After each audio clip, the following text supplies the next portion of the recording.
La Fikiri Rajab, lakini pia leo wameweza kuandaa iftari ambayo wameweza kukusanya sasa baadhi ya viongozi mbalimbali katika chama tawala, lakini pia pamoja na wananchi au wakazi wa maeneo ya kwa Mustafa. Lakini pembeni yangu nipo na mzazi wangu, nipo na mzee wangu hapa, nataka niweze kumpa fursa aweze kulitambulisha jina lake, lakini pia aweze kutuambia nafasi yake katika chama tawala. Karibu mheshimiwa.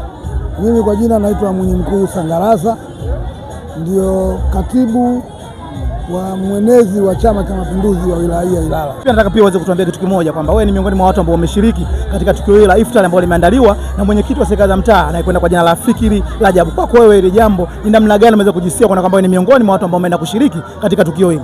Kwanza namuombea kila laheri kwa sababu ni viongozi wachache wenye tabia hizi. Kwa hiyo kwamba mwenyekiti huyu wa serikali ya mtaa Mustafa Bwana Rajab Fikiri au Fikiri Rajab amefanya jambo jema, amefanya jambo zuri kuwakumbuka, na futari yake hakubagua. Ameweka futari yake hadharani, haina kadi, unakuja kufuturu Waislamu na wasiokuwa Waislamu, na kila mtu ambaye anajisikia kuja kufuturu anakuja kufuturu.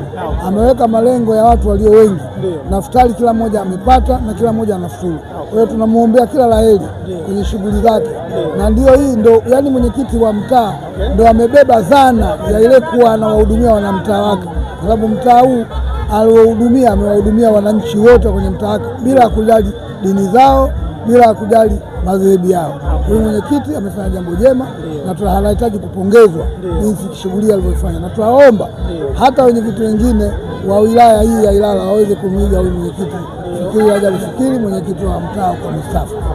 Binafsi kwanza nikushukuru sana kuweza kupata fursa kuzungumza na wewe, lakini pia sisi kama vijana tumefurahishwa zaidi kwa kwamba sasa umeshiriki katika tukio hili la iftari ambalo limefanyika maeneo ya kwa Mustafa. Mimi nashukuru, na mimi pia niwashukuru vijana. Unajua sisi huwa tunasema vijana nyinyi wa habari tunawafurahia sana, kwa sababu kwanza mnavyotoa kitu cha kwenye habari watu jamii nyingine wanafanya nini? Wanajifunza. Sisi tuna misemo yetu na siasa wanakwambia huwezi kumkonyeza mpenzi wako kwenye kiza wakati ya kuoni. Unataka mkonyeze hadharani mwanga unawaka. Nyinyi waandishi wa habari ni ndio tegemeo letu. Ndio mnaweza kuitengeneza nchi katika usawa, kuwapa watu habari zilizokuwa sahihi. Kama habari hizi ambazo ziko hapa na mmefika, tunawapongeza. Mwenyezi Mungu awajalie na muhudumishe katika habari zenu kuendeleza nchi hii ili kuweka kwenye utulivu, amani na mambo mengine.